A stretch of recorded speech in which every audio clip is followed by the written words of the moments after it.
Hello दोस्तों, welcome to civil मंत्रा। मैं हूं अनुपम। स्टार्ट करते हैं यूनिट 3। यूनिट 3 हमारी क्या है? हीट फ्लो वेल्डिंग और मेटलर्जी। इसमें हम स्टडी करेंगे कि हमारा हीट का फ्लो कैसा होता है वेल्डिंग के अंतर्गत और उसकी मेटलर्जी क्या होती है। ठीक है, उसमें मेटलर्जी के अंतर्गत हमारी जो भी मैकेनिकल प्रॉपर्टी है, माइक्रो स्ट्रक्चर कैसा होता है या मैक्रो स्ट्रक्चर क्या होता है, ये सारी चीजें हम डिस्कस करेंगे। फर्स्टली हम डिस्कस करते हैं वेल्डिंग थर्मल साइकिल के बारे में कि वेल्डिंग थर्मल साइकिल हमारी क्या होती है या क्या शो करता है और इसको हम कैसे ड्रा करते हैं। सपोज दैट अगर मैं बात करूं कि वेल्डिंग थर्मल साइकिल हमारी क्या होती है, या हमारा टेम्परेचर और टाइम के बीच में रिलेशन बताती है कि जो भी हमारी कूलिंग का प्रोसेस हो रहा है या फिर हमारी हीटिंग हो रही है उस टाइम के अकॉर्डिंग कैसे वो मैनेज कर रही है और वो कैसे हो रहा है। ठीक है, तो variation in time of a particular location during a welding as a function of a welding time.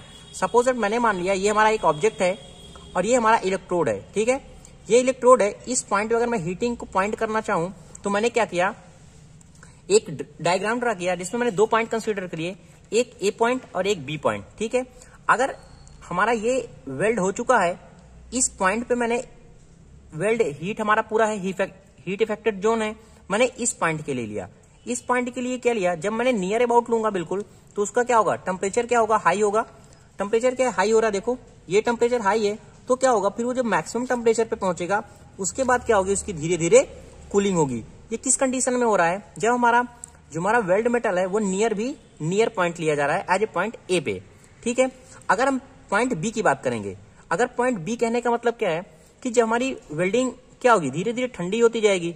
जब ठंडी होती जाएगी तो हमने बी पॉइंट पे लिया, यानी और डिस्टेंस की थोड़ा दूरी पे लिया, तो क्या होगा, जो उसका थर्मल साइकिल बनेगा वो क्या होगा, थोड़ा कम हीटिंग होगा और फिर क्या होगा, धीरे धीरे कूलिंग होता जाएगा। यही हमारा बताया गया कि वेल्ड थर्मल साइकिल हमारा रिलेशन शो करता है कि किसी भी पॉइंट पे, उस टेम्परेचर पे, उस टाइम पे उसका ग्राफ क्या होगा। ये तो बात कर लिया हमने वेल्ड थर्मल साइकिल के बारे में।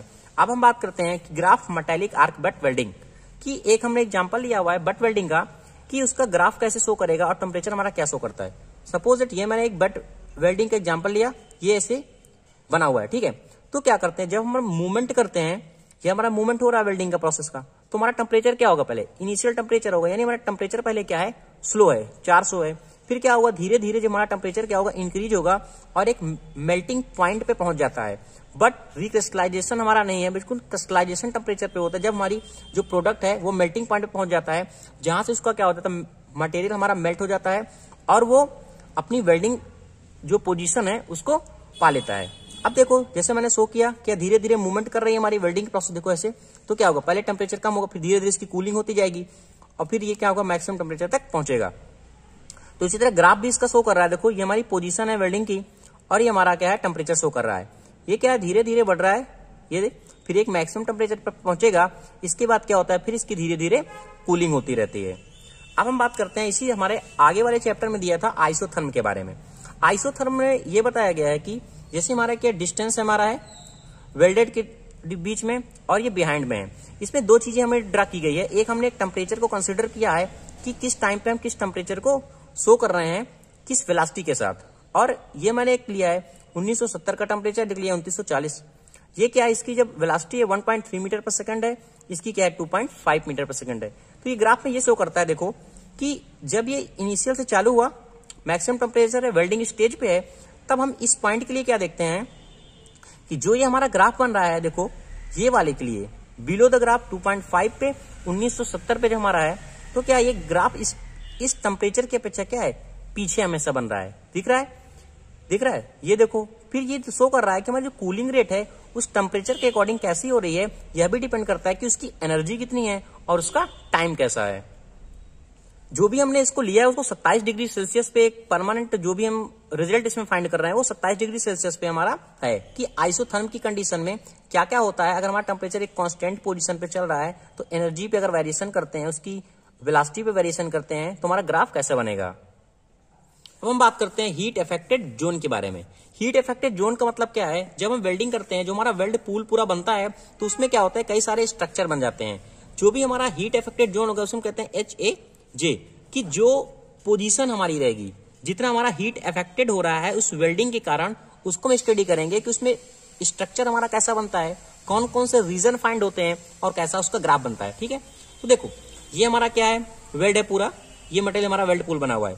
जो इसमें क्या होगा, जो भी हमारे नियर पार्टिकल रहते हैं वो हमारे ग्रेन साइज क्या होता है, उनका ग्रेन साइज ज्यादा रहता है, तो इसलिए हम कहते हैं उसको ग्रेन ग्रोथ रीजन। फिर जब उसके साइड का रीजन आता है, हाँ, ग्रेन ग्रोथ रीजन में क्या होता है, जो इसके पार्टिकल होते हैं वो काफी बिग होते हैं, इसलिए इसको हम कहते हैं ग्रेन ग्रोथ रीजन। इस कंडीशन में क्या होता है, टेम्परेचर हमारा अपर क्रिटिकल टेम्परेचर तक ज्यादा होता है। ठीक है, अब हम बात करते हैं कि grain refined region. Grain refined region में क्या होता है, जिसके पार्टिकल होते हैं वो थोड़ा कम हो जाते हैं। क्यों? क्योंकि उसकी कूलिंग धीरे धीरे क्या होती है, इंक्रीज होती जाती है। ठीक है, तो इस रीजन में हमारा जो ग्रेन स्ट्रक्चर हो जाता है कुछ फाइन हो जाते हैं। फिर आते हैं ट्रांजिशन जोन। ट्रांजिशन जोन बिल्कुल लास्ट स्टेज होती है, जो भी हमारा मेटल होता है उसके साथ जहां भी कुछ सम चेंजिंग होती है वो भी कैसे, रिक्रिस्टलाइजेशन एक टेम्परेचर के तरीके।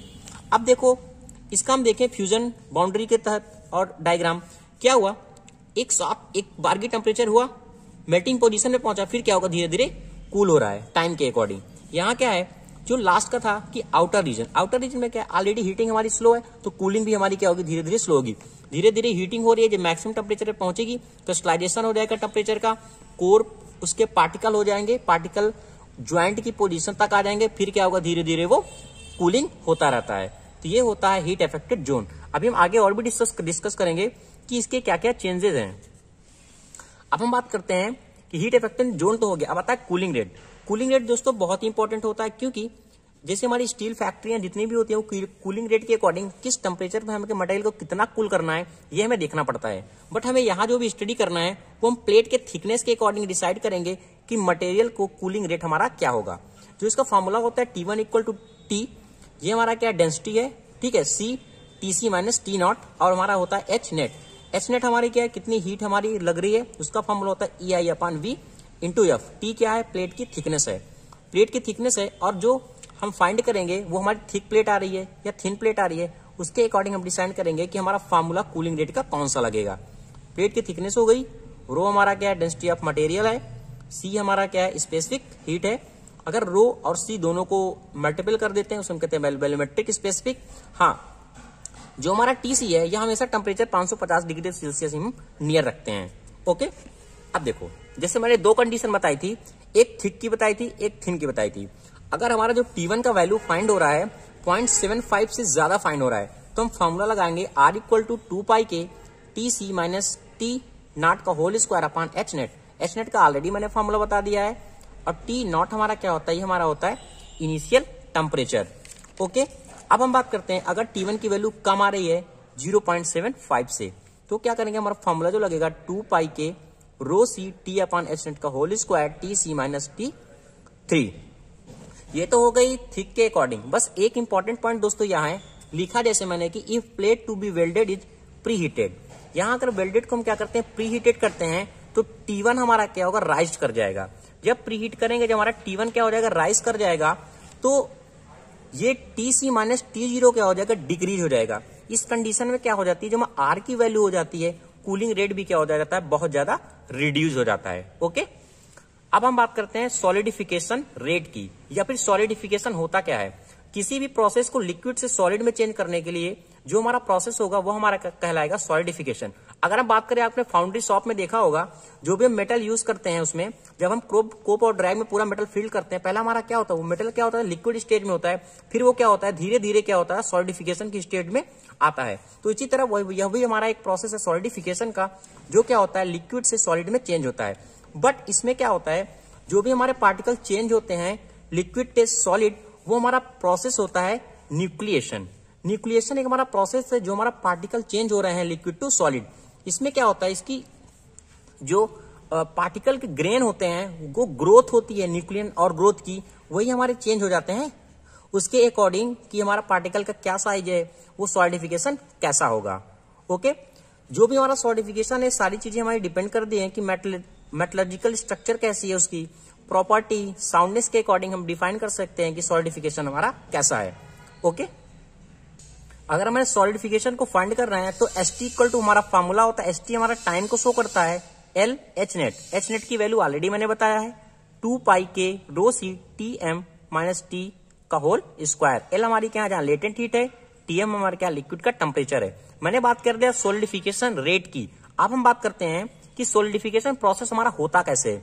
देखो दोस्तों, इसकी क्या है, हम मोस्टली जो स्टेज क्या करते हैं, जैसे हमारा कि प्योर मेटल होता है, प्योर मेटल क्या होगा, जब वो सॉलिडिफिकेशन के स्टेज में आएगा तो उसमें एक एक्सट्रेशन प्रोसेस होता है। एक्सट्रेशन प्रोसेस में मतलब क्या होता है, जो हमारा सॉलिड और लिक्विड में हमारा मटेरियल होता है, हमारा मटेरियल किसमें है, सॉलिड और लिक्विड में है। जब वो सॉलिड लिक्विड में है तो हीट क्या होगी, एक्सट्रैक्ट होगी। जब हीट एक्सट्रैक्ट होगी वो किस कंडीशन में होगी, उसका मतलब कहने का मतलब है उसमें जो मटेरियल है वो हमारा सेग्रीगेशन स्टार्ट हो जाता है। सेग्रीगेशन स्टार्ट होने का मतलब जो हमारे सॉल्यूट पार्टिकल रहते हैं वो रिजेक्ट हो जाते हैं सॉलिड और लिक्विड से, तभी तो हमारा मटेरियल सॉलिडिफाई होगा। अगर हम एग्जांपल लें, जैसे हमारा क्रोमियम होता है, मैग्नीशियम होता है और आयरन होता है, अगर हम आयरन को अलग कर दे रहे हैं तो हमारा वो क्या है, सॉल्यूट पार्टिकल होता है। ठीक है, तो ये इसकी मेन थीम होती है कि प्योर मेटल में हम क्या करते हैं, सॉलिड और लिक्विड स्टेज में रहता है, फिर हम क्या करते हैं, हमारा एक्सट्रेक्शन प्रोसेस होता है जिसमें हम क्या होता है, मटेरियल को क्या करते हैं, सेग्रीगेट करते हैं, जिसमें हमारा क्या होता है, सॉल्यूट रिजेक्ट हो जाता है सॉलिड और लिक्विड से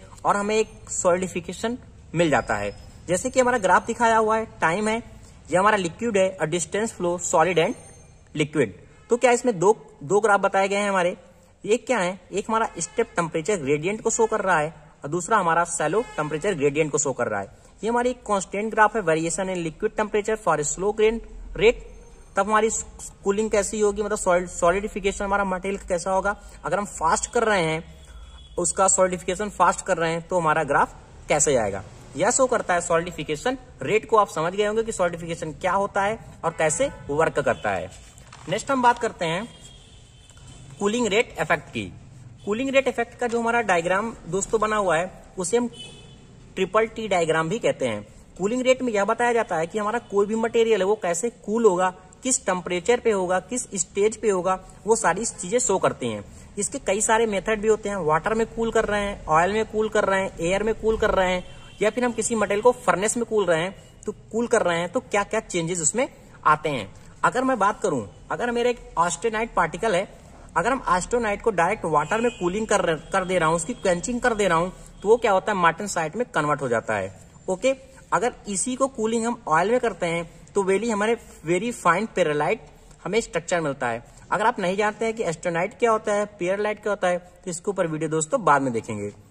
अब हम बात करते हैं कि अगर हम इसको एयर में कूलिंग करते हैं तो हमें फाइन पेरालाइट मिलता है। यानी कहने का मतलब हम कूलिंग की सिर्फ स्टेज बदल रहे हैं, हमारा पार्टिकल वही है, तो हमें अलग अलग स्ट्रक्चर के पार्टिकल मिल रहे हैं। ये जो भी स्ट्रक्चर है इनकी प्रॉपर्टी और अकॉर्डिंग टू स्ट्रक्चर डिवाइड किया गया है कि मार्टेनसाइट क्या होता है, फाइन पेरालाइट क्या होता है। अगर हम वही एस्टोनाइट को फर्नेस के ही अंदर धीरे धीरे कूलिंग करें तो हमारा कोर्स पेरालाइट हमें स्ट्रक्चर मिल जाता है। ये तो हो गई जनरल बातें कि एस्टोनाइट हमारा किस तरीके से कन्वर्ट होता है मार्टेनसाइट में, पेरालाइट में एंड कोर्स पेरालाइट में। अब हम बात करते हैं इसके डायग्राम के बारे में। जैसे कि मैंने डायग्राम में शो किया है, यह हमारा जो डायग्राम बनता है वह टेम्परेचर और टाइम के बीच में बनता है। टेम्परेचर और टाइम का मतलब क्या है, किसी भी टेम्परेचर पे हम कितने टाइम के लिए उस मटेरियल को ठंडा करते हैं, उसकी प्रॉपर्टी जो चेंज होती है वही हमारी कहलाती है cooling rate effect. Suppose that A1 को मैंने मान लिया एक स्टेबल एस्टोनाइट है, स्टेबल की कंडीशन पे है। जब क्या करते हैं हम उसको धीरे धीरे करके नियर अबाउट 700 डिग्री तक हमसे ठंडा करते हैं धीरे से, तो हमारा क्या होता है, वो कोर्स पेरालाइट स्ट्रक्चर में चेंज हो जाता है। वही हम और डाउन करते हैं टेम्परेचर तो मीडियम पेरालाइट मिलता है। अब 600 डिग्री पे लाते हैं तो हमारा फाइन पेरालाइट स्ट्रक्चर मिल जाता है। कहने का मतलब जो भी हम चेंज कर रहे हैं अकॉर्डिंग टू टेम्परेचर और अकॉर्डिंग टू टाइम चेंज कर रहे हैं तो हमारे स्ट्रक्चर क्या है, स्टेबल कंडीशन में कूलिंग रेट उसका चेंज हो रहा है, हमारा स्ट्रक्चर भी हमें से चेंज हो जा रहा है। अब इस कंडीशन में अपर बेनाइट मिलता है जो हमारा नियर 500 डिग्री सेल्सियस हो जाता है। अब हम और नीचे आते हैं तो हमारा लोअर बेनाइट होता है, और जो हमारा लास्ट का स्ट्रक्चर होते हैं ये इसी तरीके से चेंज होते हैं। जो भी हमारा टेम्परेचर है अकॉर्डिंग टू सिचुएशन हमारा क्या रहेगा, चेंज होता रहेगा। जो हमारा लोअर का टेम्परेचर होता है इसे हम कहते हैं मार्टेनसाइट। तो ये दोस्तों कंप्लीट वीडियो होगा। अगर आपको वीडियो अच्छा लग रहा है तो दोस्तों प्लीज लाइक शेयर कमेंट जरूर करें। नेक्स्ट वीडियो का वेट करें, मैं लाऊंगा यूनिट 4। Thank you.